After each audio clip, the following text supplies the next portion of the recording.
What's going on, everybody, and welcome back to the Locked On Pirates podcast. I am, of course, your host who does the most, Ethan Smith. Hope you all are having a phenomenal Monday, January 10th. You already know what's going on for me tonight.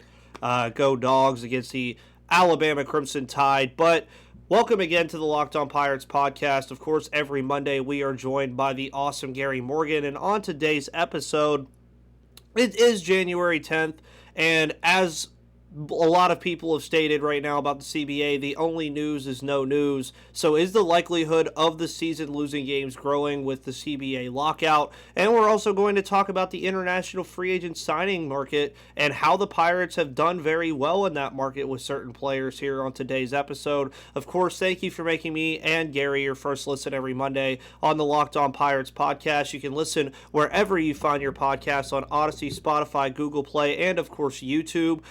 We lost 100 subscribers last week, but we're almost back up to that number, so I don't know what happened there. But make sure you guys follow me on Twitter at MVP_Ethan. Follow this podcast at Locked On Pirates on Twitter as well, as we're doing 3 episodes a week until the season starts, maybe even 4 if we get to that point as well, if you guys want to come and hop on. But when the music starts, you guys know stuff gets real, so let's get right into it.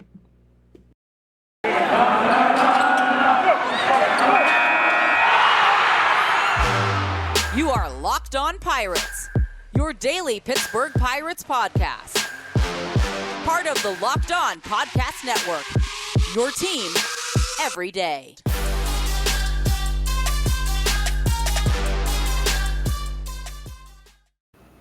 And of course, everyone, welcome back to the Locked On Pirates podcast, where we were always joined on Mondays by Mr. Gary Morgan. Gary, how are you doing today, sir?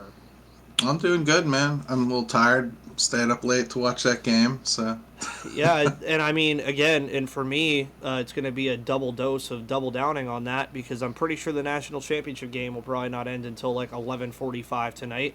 Gotta love having a national championship game on Monday. And then, of course, you know, the NFL did no favors to Pittsburgh fans, because now we have to stay up Sunday night and watch the Sunday night football game as well. So that's why I love baseball, because, you know, the games usually start no later than 7 o'clock unless we're on the West Coast, so you can deal with that in other ways. But, again, on today's episode, I also want to go ahead and mention to everyone about what Gary has going on this month. I believe it is 2 weeks from now, his live Pirates fan forum. Make sure you go to that at Mike's Beer Bar, I believe is where you said it was. North Shore Tavern, North Shore but Tavern. They're related. Yeah. So make sure you guys go do that. You guys always love when Gary's on the episodes. It's some of the most highly viewed and anticipated episodes of the week every week. And I think we've avoided this topic enough to the point where I think it's finally time to talk about it. The CBA, as we mentioned before we even started today's episode, the news is that there's no news. Nothing has gone on since they took that break before Christmas. Nothing has been really said whatsoever. Really, the biggest news in baseball over the last 2 weeks was Ken Rosenthal getting kicked off of MLB Network for saying something about Rob Manfred. And that's really it. Like, we haven't seen anything else in terms of the baseball world. Like, even Jeff Passan was tweeting about football yesterday. So is the likelihood of the season, you know, losing games growing as this continues to be on the no news cycle? Oh, yeah. It grows every day. I mean, it's a little bit more likely every passing day that something doesn't happen. And I think right now there's a difference between things that get leaked and things that are formal proposals. Mm-hmm. We're not getting either of them right now. So I know a lot of people like to assume that there's a whole bunch of conversation going on in the background, but there's typically nothing to discuss until there's been some kind of a formal proposal moving the needle in one direction or the other. I think both sides met briefly, very briefly, before the lockout became official. And I think they both outlined their terms. So really it's kind of on the owners to put some kind of a proposal in front of the players and discuss from there. And until that happens, nothing's happening. Pitchers and catchers report in the middle of February, so do the math. I mean,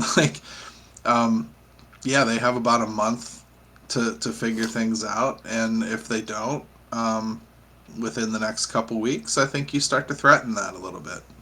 Yeah, and 100%. And also, a lot of people I have interacted with about CBA talks have already said, like, the Pirates are not doing this in terms of certain events that are coming up over the next couple weeks.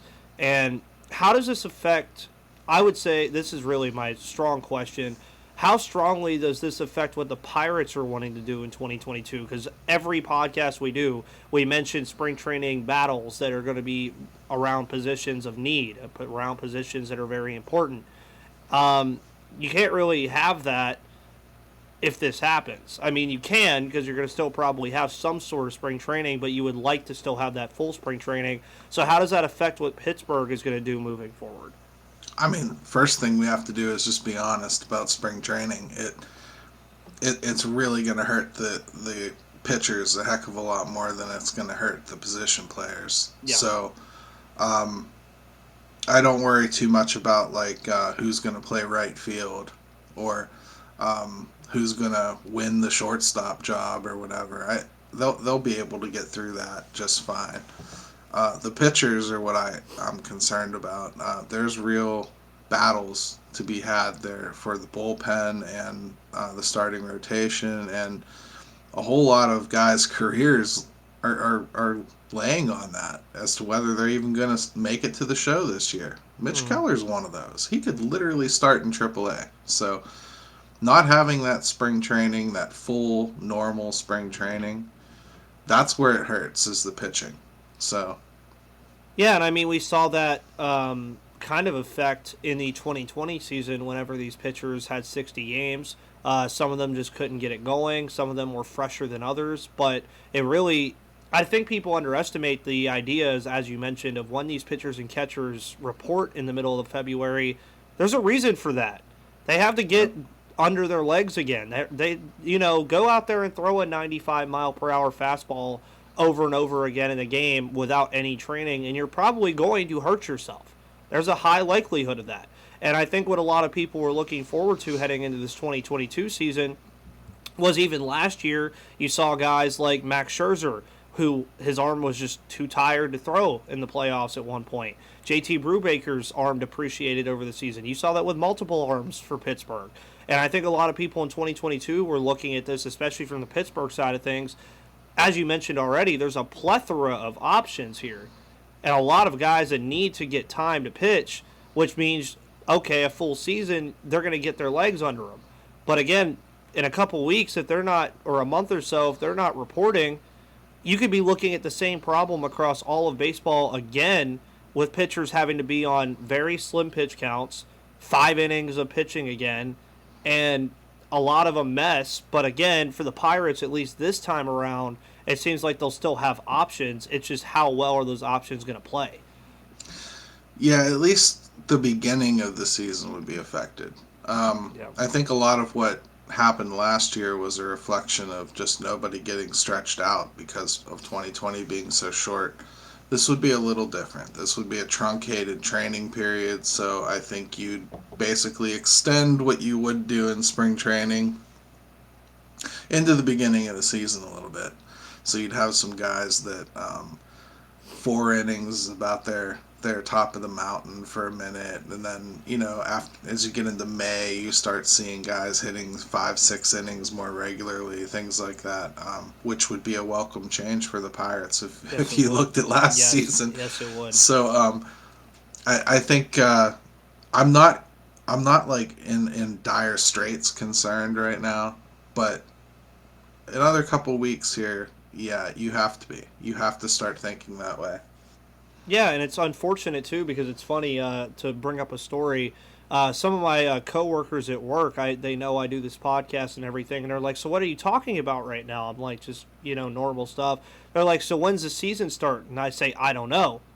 And they're like, how do you not know when you do a sports or baseball podcast every day? I said, do you want me to explain it to you in our terms? And they were like, yeah, sure. So for those who don't know, I'm a server at a restaurant outside of this.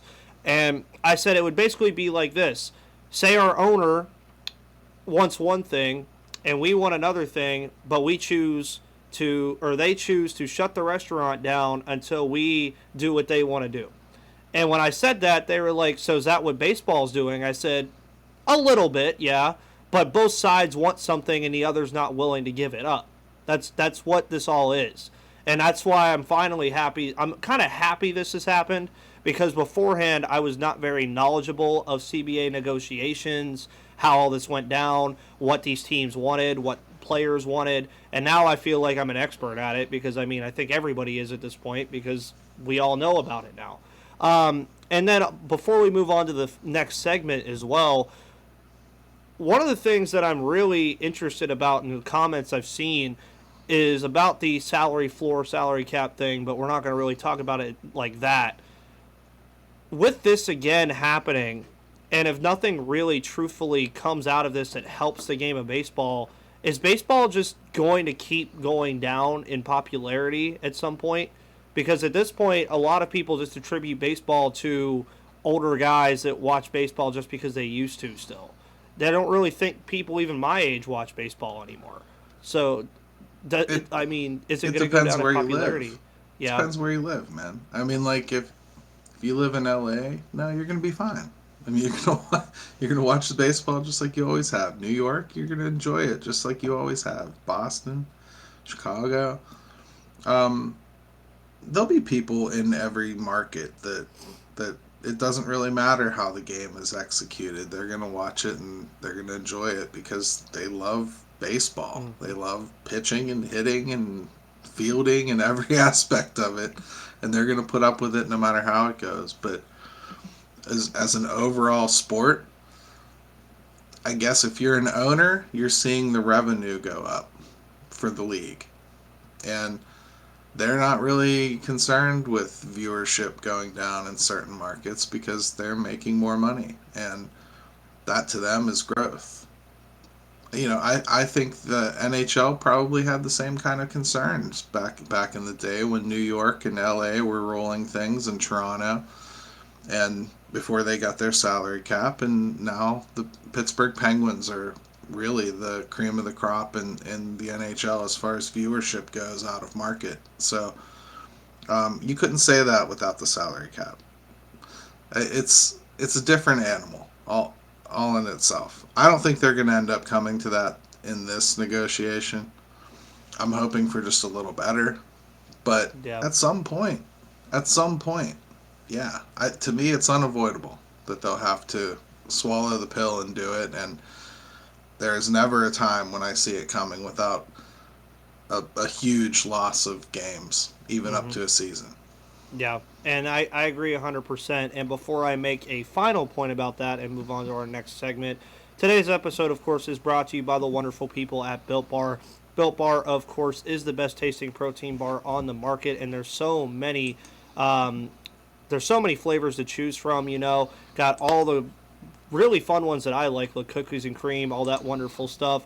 And guys, if you go to Built Bar right now and want to try all those different flavors, they have 9 different flavors you can choose from all the time, and you can get a mix box where you'll get 2 of the 9 different flavors, so you'll get 18 Built Bars in that mix box. Built Bar, of course, again, they are very good for you. 130 calories, 4 grams of net sugar, 4 grams of net carbs. You know, can't go too wrong about that. I still have this bad boy here, the Built Bar Puff. It's a marshmallow Built Bar. You know, it's almost s'more season. Almost. I know in Pittsburgh it probably doesn't feel like it, but in Savannah it's like 75 one day and 45 the other day. And also, if you're going to the gym like me, it's one of my New Year's resolutions to go to the gym. Built Bar can give you that extra push that you need to go to the gym, or even that extra need to just get up and go to work sometimes. I know that a lot of people are working a lot right now after the new year and after Christmas, so make sure you bring a Built Bar with you, and make sure you use the promo code LOCKEDON for 15% off of your next order at BuiltBar.com. And then my final thing I was going to say about all that, and I say this all the time about it, I will never understand how Rob Manfred and the owners of baseball can look at what the NFL has done, what the NBA has done, and even what the NHL has done in terms of parity, the amount of teams that are always competing. I mean, look at yesterday with the NFL. I mean, there was what? You had San Francisco, New Orleans, Pittsburgh, Indianapolis, the Chargers, and the Raiders all trying to get into the playoffs, and that's not even counting all the seeding stuff. So I just want baseball to have more parity. if that makes sense. And I love people calling the Braves winning the World Series parody. I remember you brought that up when I initially called it parody, and then you were like, well, go look at the NLCS over the last 20 years, and you'll really realize it's not. But again, that's neither here nor there. We'll see what the CBA decides to do. But another thing you brought up before we started recording today that I thought would be really fun to talk about was the international free agent market. And the Pirates, over the last couple of years, and even since Ben Cherington has come onto the scene, have kind of done a very good job here getting some really good players. Like, of course, my favorite so far being Shaylen Polanco. Are there other guys from the international FA market the Pirates may get or have already gotten that are very intriguing? Sure. Po Yu Chen, very interesting pitcher out of China. I think the sky's the limit for him, and we just saw him hit the lower levels last year. Solomon McGuire, we're going to start to see out of Australia. Interesting kid there. Of course, that's where they got, Rodolfo Castro and so many other players that, Starling Marte and Gregory Polanco. The international free agent market is super interesting. It really is. And the selection date this year is January 15th. And, the Pirates may have just kind of pulled off a coup here because it looked like the Rays were all lined up to get Tony Blanco Jr., and he's a big slugger. And, like 6'5", and 55 power grade tool. And some people are forecasting him to be somebody that could potentially hit 40 home runs in this league one day. He just looks like a developed player. So he's somebody that recently has kind of pulled back on the Rays, and it looks like he might sign with the Pirates. And he's the 11th ranked prospect available, and they already had their hooks into another one. He's a 16-year-old kid named Yordany De Los Santos, because we love those De Los Santos here. Yeah. The De Los Santos players they're amazing. That's how you're going to win the World Series. I will predict this now. A De Los Santos will pitch the final pitch of the World Series when the Pirates win it eventually. It's possible, man. Just for it to become full circle. But, here's another real big kid.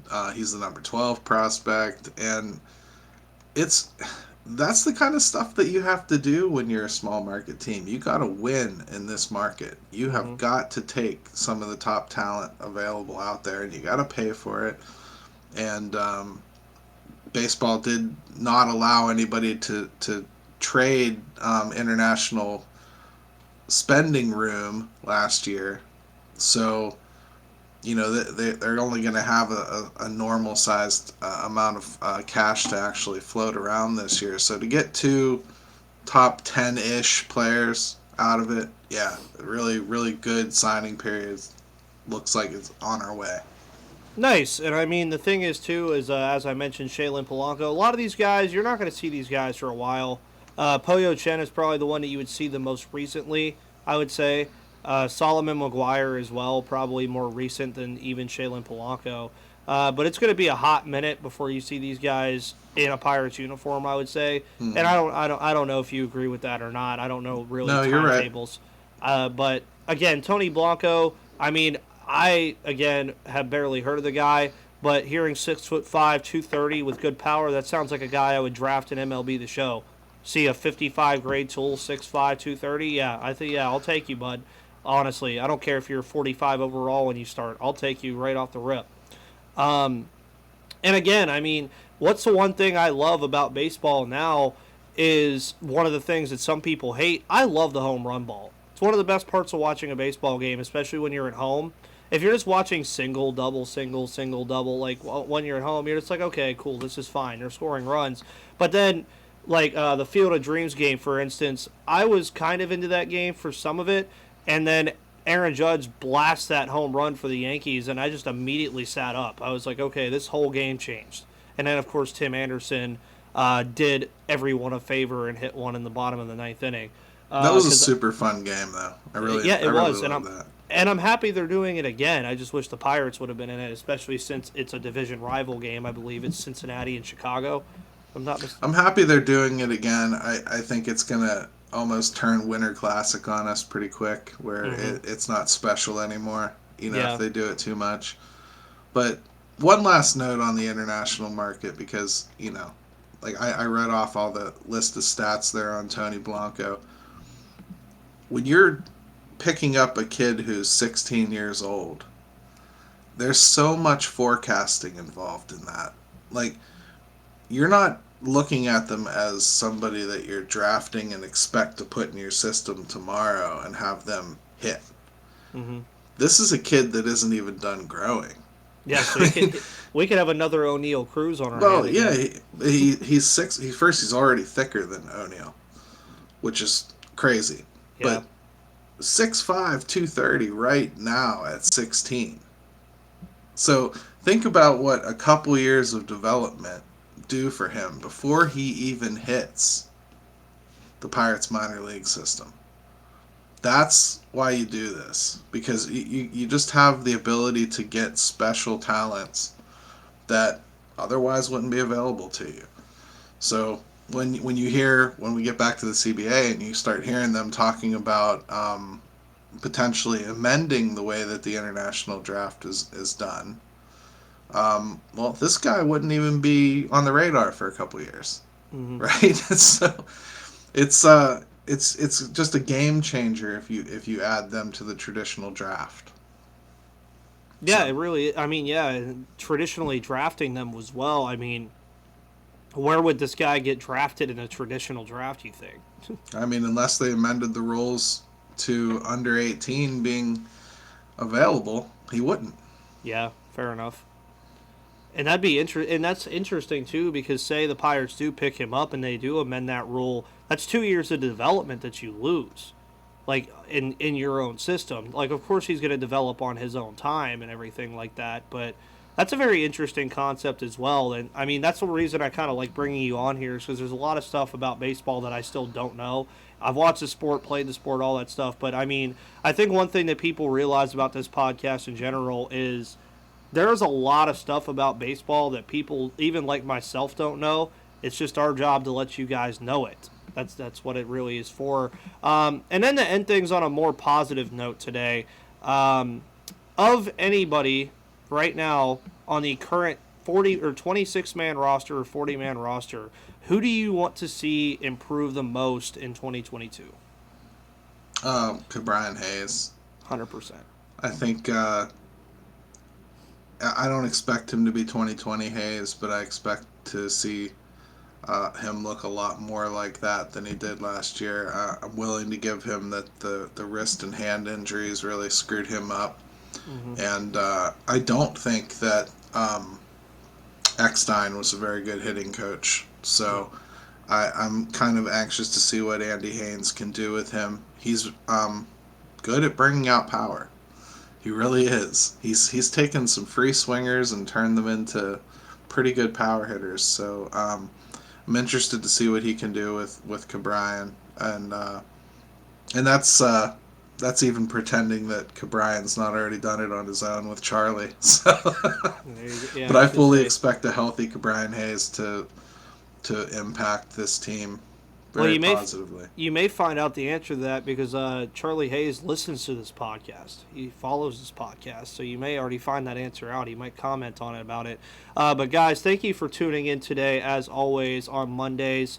Hopefully my Georgia Bulldogs finally beat the older brother named the Alabama Crimson Tide tonight. I know most of you probably do not give a word that I can't say on here about that game, as I've heard from a lot of people up north, but I'll be watching it, so that's what I'll be doing. But Gary, what do you have going on over the next couple weeks? I know a lot of stuff is going on in Pittsburgh sports.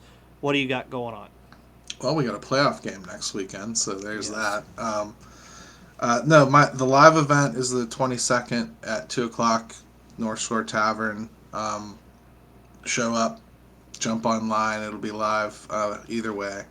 And we're really excited to get a lot of interaction there. As far as writing goes, we're still pumping out pieces somehow. Yeah. Even though material's getting mighty thin with baseball, as we just discussed. But Yeah, we're still putting out some pretty decent stuff. So check it out, InsideTheBucksBasement.com. Oh, yeah, of course. And you guys already know you can follow me and Gary on social media on Twitter at MVP_Ethan and GaryMo2007. You can follow this podcast on Twitter as well at Locked On Pirates. And guys, thank you so much for making me and Gary your first listen of the day every single day here on the Locked On Pirates podcast. Hope you all have a phenomenal Monday. I will see you at some point again this week, 2 more times, more than likely on Friday and tomorrow. But whenever those come out, you already will see them on all of your channels, wherever you listen to this podcast. And thank you guys so much, and have a great rest of your Monday.